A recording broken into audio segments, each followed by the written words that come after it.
Welcome to Avoice, a voice for creators. I'm your host, Daniel Norton. In this podcast, I want to talk a little bit about being creative. And really the thing that I hear a lot, which is, I'm not really creative. We hear this from so many different people, and I think that it comes from a few sources, and I want to talk a little bit about that. Especially, I think this is useful for people that are creators or do see themselves as creators, because I think we need to start to help people, to bring them up when they say things like that, to help them see that they are creative or can be creative and that it can be very valuable to be creative. A lot of times when somebody looks at us and says, well, there's a successful creator, they have a lot of followers on Instagram, or they have a YouTube channel, or they've been published in magazines, or they are in a movie, they sometimes look at that and say, well, that's creative. I just do my gardening, or I do some crocheting, or I write short stories that nobody's ever going to see, or poetry, or I doodle in the columns of my notebook, right? And I'm not creative, but that is creativity. The thing is, being creative is all about release and growth and speaking from the inside. We've talked about this a bunch before. If you find solace or comfort or rejuvenation, even if it's momentary, in doing something, that probably is a form of creativity. If you are really good at organizing your office desk, if you are good at setting up Excel spreadsheets, if you are somebody who starts businesses or manages a group of people or sets up a display window in a retail store or cooks food for your family or for yourself that they really enjoy, this is all forms of creativity. We as people are creative, all of us. We all have something to say. What ends up happening is a lot of times when we're younger, we get knocked back down. And this is a terrible thing, I think, and we need to be very careful about this when dealing with young people especially, but it also happens as adults. What we're looking at here is the idea that the negativity, especially from other creators, can and does stop people from feeling creative and getting that joy and getting that release that we get. And it's kind of selfish and wrong to do that. I think if somebody picks up a camera, I'm a photographer, right, by trade. If somebody picks up a camera and wants to learn, I don't put them down. I don't say, oh, you shouldn't do it, isn't that? Because I think that if I do that, I'm thinking back to all the times that when I was young and people did that to me, they mostly did it to me in the business sense. And that's a little different. I think if somebody's trying to do something as a business and they're looking to you for advice as a mentor, well, you got to be honest. You don't want to lie to people and say, oh yeah, you're definitely ready to start charging for photography if they're not. But I'm talking more about the idea of them wanting to do it and taking these pictures and putting it out there. I think that it's easy for us, and I fall into it. I'm not perfect, of course, to look at things and be like, oh yeah, they're doing that, thing on Instagram that everybody does now, or that TikTok dance, or that, filter on their pictures to make them look like everybody else. And I do think if you look back at the other episodes, or listen back, I suppose, that originality and these kind of things are going to be important. Growth as an artist.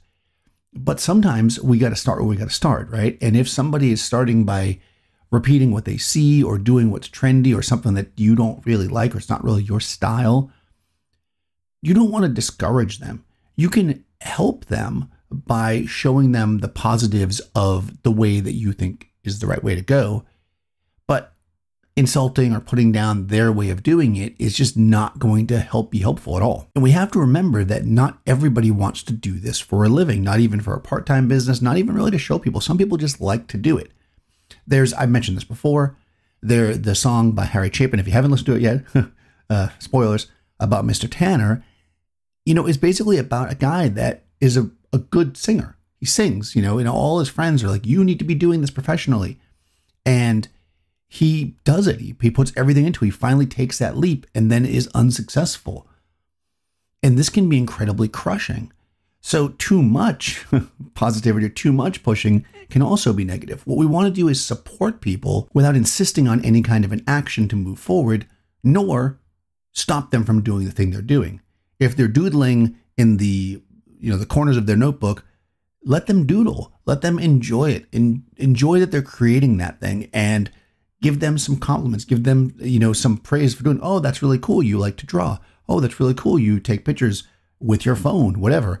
It doesn't really matter. This type of positivity will help get people to understand that we can all be creative, and this may lead to them doing something more involved, and it may not. It might just allow them to see, hey, you know what? I can do it. I can do it. And what I do is good. It is justified. It is worth my time. I'm not wasting time when I'm doodling in the corner.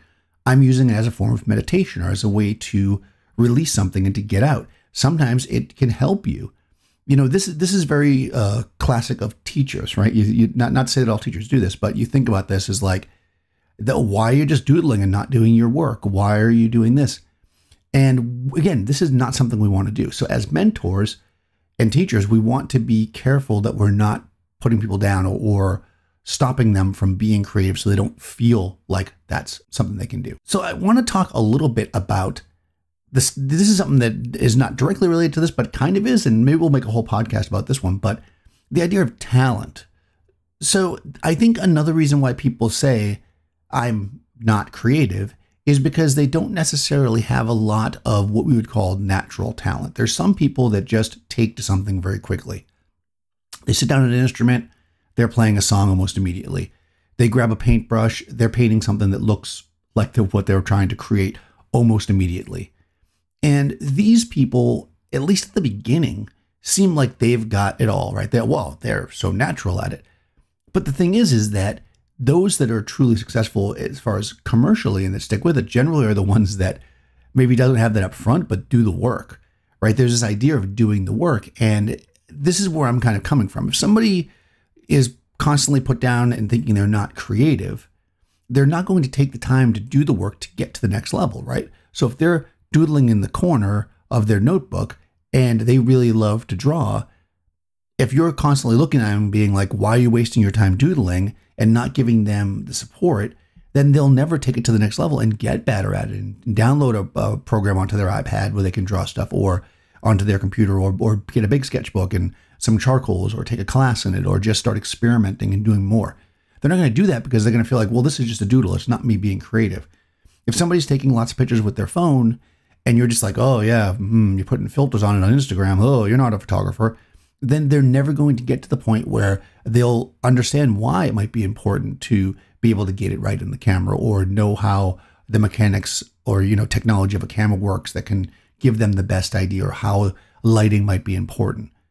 They're not going to get to that point because you're crushing them at the beginning and making them feel like it's unpleasant.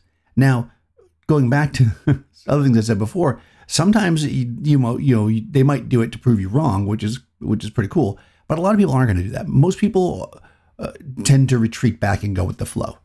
So if they start to do something creative and they're pushed back, they usually will just fall back into what's comfortable, because people want to be accepted, if not praised, at least not put down, right? So they want to feel comfortable, which means that, and we talked about this before, comfort is kind of the death of artistic. So we don't want them to feel comfortable in the way that like they're not going to change, but we do want them to feel motivated to do the things that will help them get to the point where they can say, yeah, I'm creative. What kind of creative stuff do you do? I doodle, I paint, I write poetry, I do some photography. Cool. You might not say, and I've had plenty of people say this to me, well, I don't consider myself a photographer because I don't do it professionally, or I don't do it to a certain level. And that's fine. You don't have to say that. I've said it before that part of being a photographer is saying I'm a photographer, but if you feel like, okay, I haven't quite reached those personal goals, so I'm not a photographer. But if you're taking pictures and you say, well, I'm not creative, then I don't see that connection. And I think what it comes down to is, again, this idea that we don't want to be rejected. And that's because people, unfortunately, can be very negative. If you take 3 things that somebody else did and you combine them to create your own thing, that's being creative.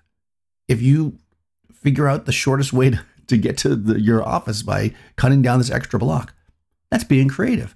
There's lots of things that are creative. Maybe you might say, well, you're killing the whole beauty of being creative by saying everything's creative. And sure, there are levels of what we'll call art, right? But at the same time, anything that you do where you're using your mind to think, what they say, out of the box, to change the norm, to go away from the flow, to improve, sometimes fail and do worse. This is creativity. And this is what we want to foster in people, because that's where the arts will ultimately come from. If you're creative and you're getting positive feedback about the various, the way you pack your lunch or the, I don't know, just like random things throughout life, you will be more open to showing the more personal thing that you want to do, which would be the art, right? The images that you draw or the poetry that you write that you really don't want to show anybody because you're nervous that somebody's going to reject it. You'll be more apt to show that if you've been getting feedback on just general stuff. So I think this is just a call for maybe a bit of a little slightly different mindset. Is we need to start thinking not we're not creative. And when we hear somebody say that, we need to say, well, no, you sure you are. Remember when you figured out how to make the brownies, even though you didn't have flour or whatever it was, that was a creative solution to use the oatmeal or whatever it was, right? These are the things that are creative. This is what the human brain is, right? This is what we're doing. We're creating all the time. We're solving problems in a cool and interesting manner. We're not just taking the data that's coming into us like a computer and putting it back out. We're making connections that aren't there because that's how our minds work. And that is the creativity of being a human. As I get all scientific here, and I'm not a scientist. See, I'm saying I'm not a scientist, and I'm not. So I get, when I was a kid, a young kid, I think it was because I was in second grade, so I don't know how old you are then. We were doing a school play, like a thing where all the kids get up on stage and they sing or whatever. And I remember very distinctly that my teacher went around to everybody and she was like, okay, you're going to be here, whatever. And she said to me, just move your lips. Like, don't sing, basically. She was like, you have a terrible voice. And this is a horrible, horrible thing to say to a young kid. And here I am, 50 years old. And I remember from a long time ago, very distinctly being told, just move your lips, don't sing. And here I am now. I've got to get up in front of, with my whole class. Of course, they all heard her say that, but I got to get up in front of the whole school with all the families and parents and stuff there and just move my lips because I don't feel like I can sing because she's told me I can't. And this is somebody who's teaching music, right? Somebody who's supposed to be teaching. And I just find that to be really interesting. And it was very crushing to me. And even though I love music, I stayed away from ever really singing or doing anything like that for a long time. Not that I'm a professional singer, but it turned me off from it, even on my personal life, because of an early example of somebody saying, you're not creative in a certain sense, right? I can't sing, right? So this kind of thing is very harmful. And again, it also is true for adults. You would be surprised how many people try to, get into something artistic and then get some pushback from their friends. And I think sometimes when people do that, I should air quote friends there because, come on now, it's because in a sense they're jealous. They're like, oh, why are you taking this, guitar classes?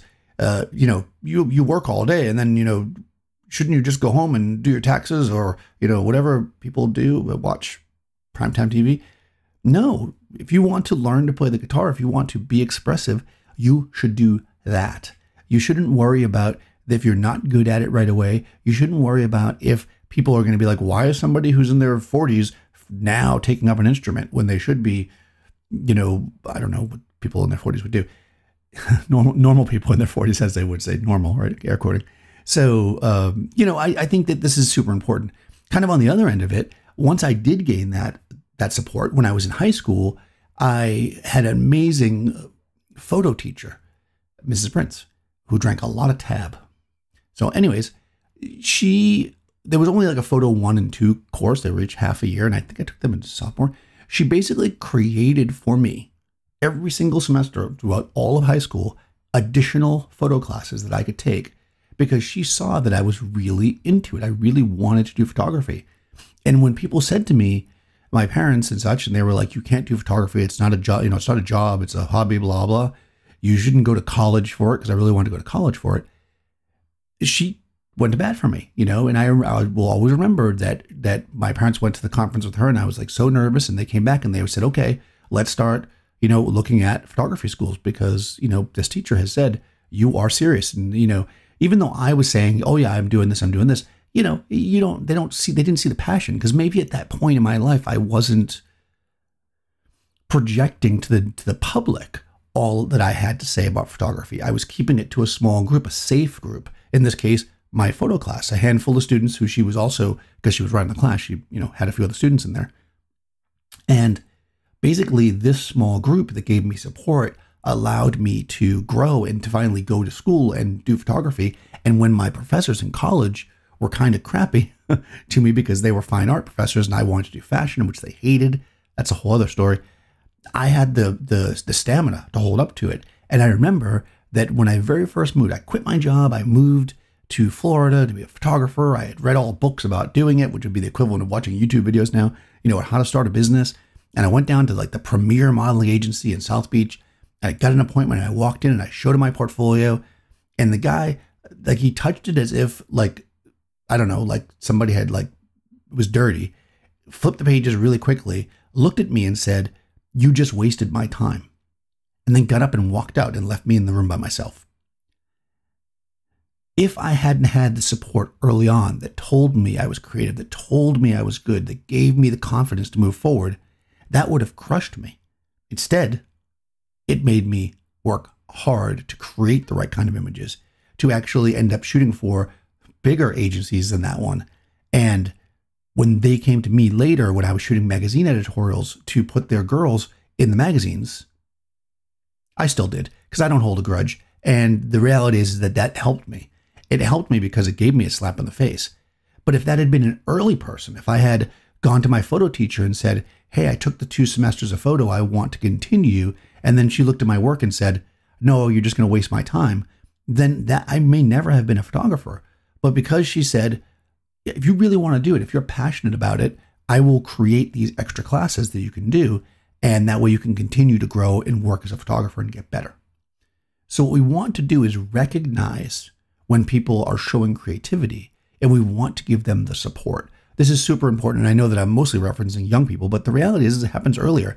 I have so many people who talk to me through my YouTube channel and through here that are older, that want to do photography later in life, and they have the same problems. It's like being in high school again. It's like, here I am. I've been working successfully. I've achieved this. Maybe my kids are in college. I feel like I can take a risk again, or I'm retiring, and I want to get into photography, and all the people my age and whatever are saying, "Oh, you can't do that. That's just a hobby." You still get it, right? So it's not something that goes away when we're young. We need to put up a wall against it, but better than just telling the artist to put a wall up is to tell all of you out there, support people, tell them they are creative, point out those things they're doing that are creative, help them if they ask for it, give them positive feedback. Again, don't blow smoke up there, but at the same time, give them feedback. "Hey, that's great that you're trying to do that. I really love photography. I love your enthusiasm. Oh, that's so cool that you are drawing these cartoons and stuff. That's great that you're learning how to play an instrument." It's awesome to be able to put ourselves out there, to create, to learn, to grow in the arts, because that is so important. This is what helps keep us special, in my opinion, and not just one of many, as we've talked about before. If you've been enjoying this podcast, and I know I enjoy doing it for you, please give the podcast a rating if you haven't already. 5 stars is ideal, of course, and a review. Write a little review about what you like about the podcast, maybe what you'd like to see about the podcast. All that stuff helps get it in front of more people. And speaking of that, please share this. If you are part of groups that have, photo groups or creative groups that you're part of, or business groups, LinkedIn, Twitter, let's get the podcast out there. Let's get it in front of more people. I would love to hear feedback from more and more people. And as I've said before, you can leave feedback here by either using the Anchor app. There'll be a link in the show notes. You could also send me an email, adoramavoice@gmail.com. You could attach a voice message and I'll play it, or you could just send me an email and I will read part of it or all of it, depending on what you like. Adorama supports this podcast, and you can support them by going to adorama.com and purchasing any of your photo, video, and audio needs. Also, check out adorama.com/create no matter what. There's all kinds of great contests on there where you can win tons of gear. I'll talk to you soon.